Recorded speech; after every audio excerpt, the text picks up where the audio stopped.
Pizza. Let's talk about it.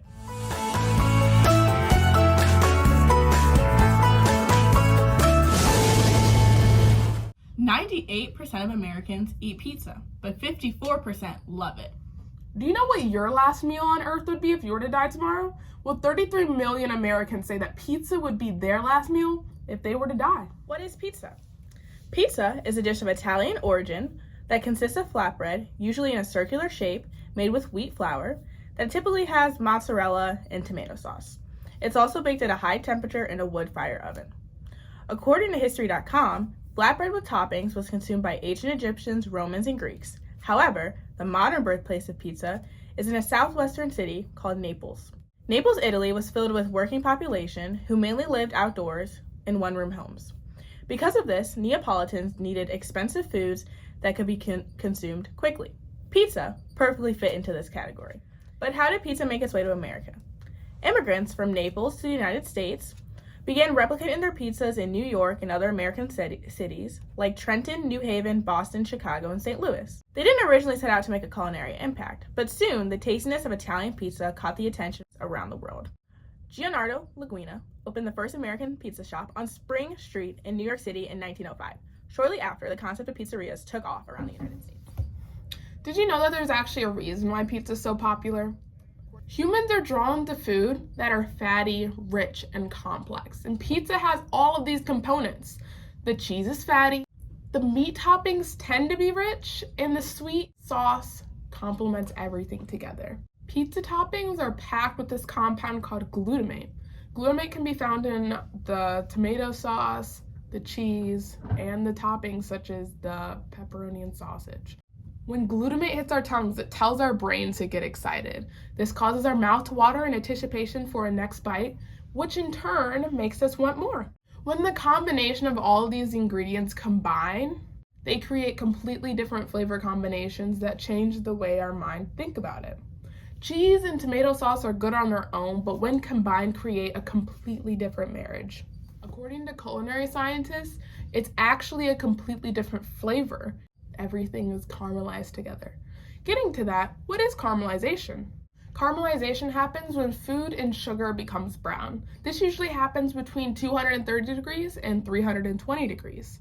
Caramel is made from several thousand components, which makes it one of the most complex and rich things in the cooking history. On a pizza, ingredients like tomatoes, onions, all become brown and more sweet and flavorful because of the reaction of the caramelization.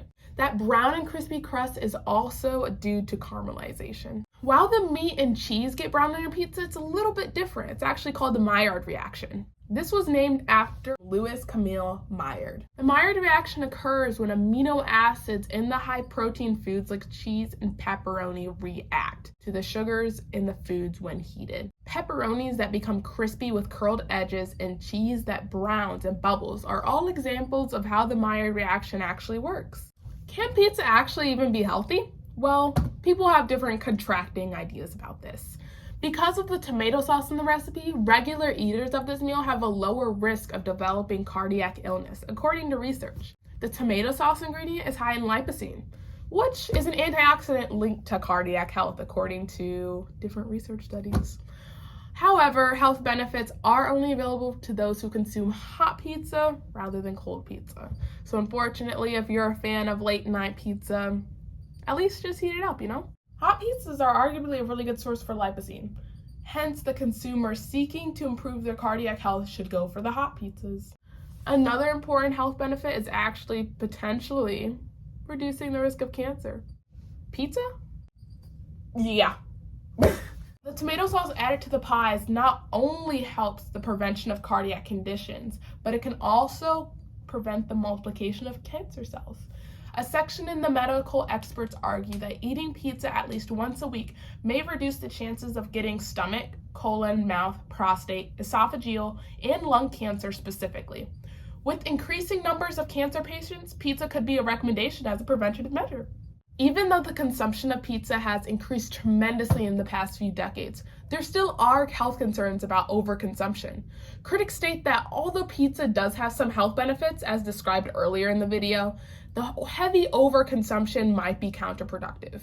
So just be mindful of how much you eat. I'm going to be showing you how to make a healthier version of a meat lover's pizza. So, essentially what that means is that we're going to make a 2-ingredient crust, a healthy sauce, and then a spin on some traditional meat lovers ingredient toppings. So we are going to start with the pizza crust. The first thing that we need is 2/3 of a cup of self-rising flour, 2/3 a cup of non-fat plain Greek yogurt. Now we have to mix until combined. Using a variety of different seasonings, now you're going to season to taste. So we're going to start with some ground red pepper or cayenne. Just a little bit is okay. Ground oregano. Onion powder.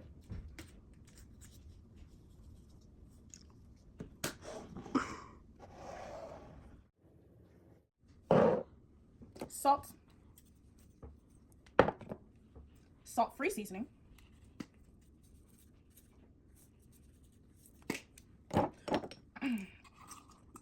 Some basil leaves. And cilantro. And then we're just gonna mix these in. So now we have a lightly floured surface, and then I put the dough on top of the surface. I'm gonna take a piece of parchment or wax paper, and we're gonna place it on top of the dough. Then we're gonna take a rolling pin. Make sure that you flour your rolling pin so there's no issue with stickiness, especially if you're doing it without the wax or parchment paper. And we're just gonna roll it out until it's about 1/4 inch thick.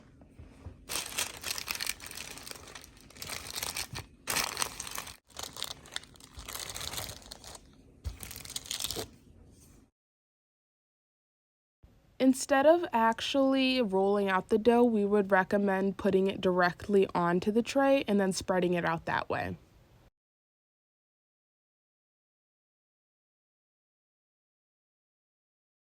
Okay, so we are back with the finished pizza dough.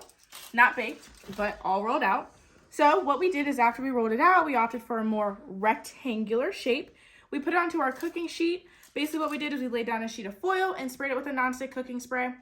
And now let's get into the sauce. So what we did is we went to the store and we found a pasta sauce that could also be used as a pizza sauce. I would just recommend going to the store and getting something with few ingredients, no added sugars, and also taking a look at the nutrition label. This sauce is 80 calories. The ingredients are like tomatoes, olive oil, onions, basil, salt, garlic, black pepper, and oregano. And this is just like a healthier alternative to a pizza sauce that you'd normally get from a pizza place. We also have turkey pepperoni. This pepperoni is 70 calories.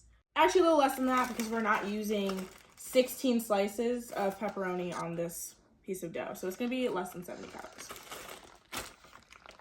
Now we have turkey bacon. This is about 30 calories for one slice. Again, it's just a little bit of a healthier alternative compared to just regular bacon. Now we have this Italian sausage. It's 190 calories per serving. The cheese is the most important part of a pizza. We got some reduced fat cheese that we will be putting on this pizza, and this mild white cheddar is 110 calories per 1/4 cup, and this is 90 calories per 1/4 cup. Okay, so just to cook the turkey bacon, you can cook it just like regular bacon, although it's not. You can put it just right in the pan. I'm also going to cook it right along with some of the Italian sausage, just because of the fact that the pizza is pretty small. The good thing about cooking sausage is that you don't need to add extra oil to the pan because the oil from the sausage created its own grease. So adding the pizza sauce on, make sure you pat the bottom of your jar just to break the seal at the top for it to open a little bit easier. I always recommend spreading out your sauce with a spoon on the round side on the bottom just so you don't puncture anything. So just scoop out some sauce and lay it right on the dough. And just use the bottom of the spoon to gently smooth it out. I personally am not a fan of a crust, so I spread the sauce all the way to the edge. So just lay the pizza toppings on there generously. Because they are a little bit more low calorie and this is a smaller serving, it's okay to do that. If you don't like as many toppings, that's also okay. Make sure you don't overpile it to the point where the dough underneath isn't gonna cook. You just add some of the sauces on there on top as well. And then this kind of counts for both the ham and the bacon. I just put some thick cut mild white cheddar on top just to glue all the ingredients together, and it's ready to go right into the oven. We collectively decided to make another pizza with the same ingredients, just with double the portion, just so we could use the serving sizes for each of the toppings on top of the larger pizza, but everything else was the same. If you double the recipe, the pizza will look a little more something like this, and then you just put it in the oven at 400 degrees for about 13 minutes for this size. We all know about the 3 most popular pizza chains in America. So our large pizza cost about $7.20 to make. So that was the second one that we showed you where we doubled the recipe. That was about $7.20 to make. At Domino's, that same pizza would be $17.99. At Pizza Hut, it'd be $18.99. And at Papa John's, it'd be $18.69. So that puts you into perspective a little bit.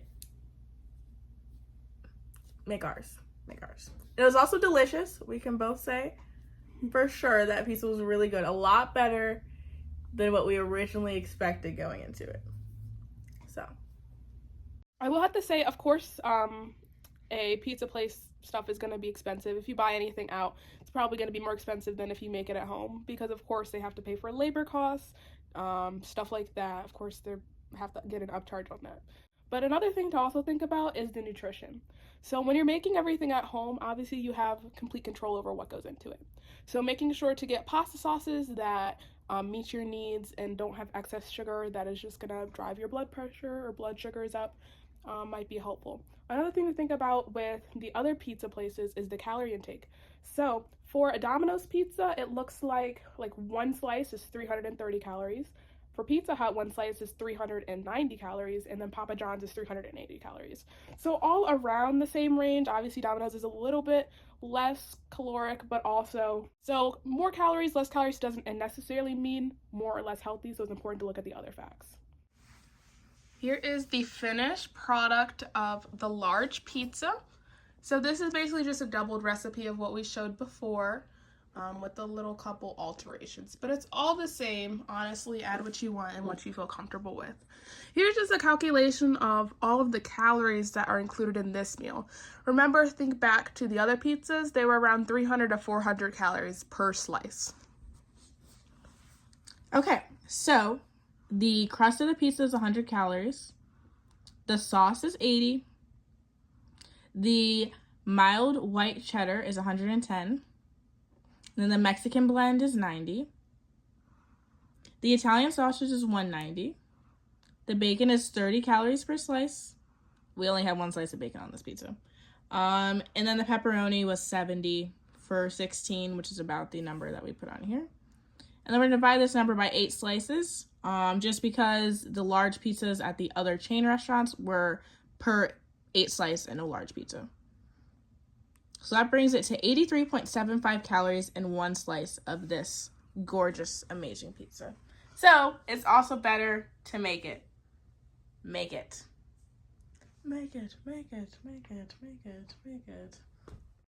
Just for reference, each of these slices is 85 calories. And obviously these are very topped with toppings.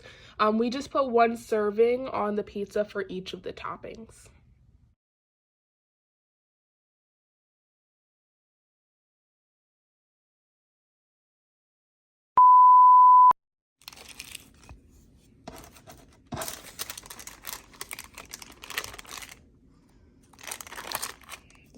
It's gonna be a hot one.